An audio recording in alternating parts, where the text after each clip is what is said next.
هر مقصد او حاجت په ګارنټي سره د پوره کېدو دپاره درته د یا قاضي الحاجات اقضي حاجاتنا یا الله یو داسې پاورفل وظیفه درته ښیمه که تاسو د نن نه دا وظیفه شروع وکړئ د دې برکات او ثمرات به په خپلو سترګو باندې ووینئ.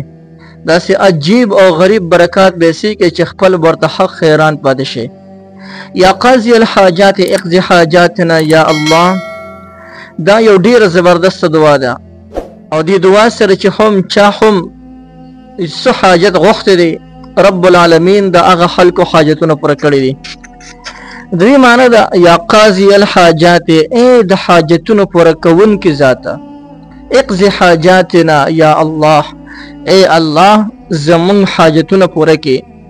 نو ګورئ موږ زمونږ چې کله یو ضرورت راشي نو موږ ډایرکټ مخلوق پسې منډې وهو او د مخلوق نه تمه کوو چې زما د حاجت پوره که زما دا کار وکړه د پلانکي کار راله که پلانکي کار وکړه. د مخلوق په ځای باندې خالق ته منډه که او د خالق نه وغواړه ولې دا مخلوق په خپله خالق ته محتاج دی. ته چې د چا نه سوال کې دا کس په خپله د الله جل جلاله خو نه سوال کوي نو کوم ذات چې دغې کس ته هر څه ورکړي دي او د ده حاجتونه پوره کړي دي نو دغه ذات د ستا حاجتونه هم پوره کولی شي.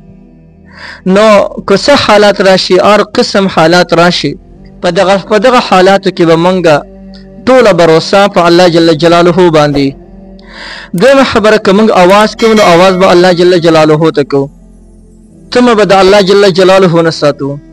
او بیا بالخصوص دا وظیفه یا قاضي الحاجات اقضي حاجاتنا یا الله چې دا خو بالکل خپله وظیفه ځان له جوړه کړو.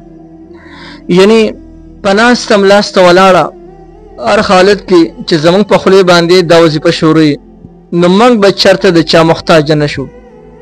الله جل جلاله به موږ د خلکو د در نه محفوظ ساتي او د خپله دره به راته رب العالمین هر څه خو بسیار او پراخه راکوي. نو دا داسې پاورفل او داسې زبردسته وظیفه ده. اوس زمونږ یو خاص حاجت را پیښ شو او د هغې خاص حاجت دپاره دا وظیفه موږ رانیسو یا قاضي الحاجات اقضي حاجاتنا یا الله. نو بیا به تاسو د دې ختم کوئ د هغې خاص حاجت دپاره.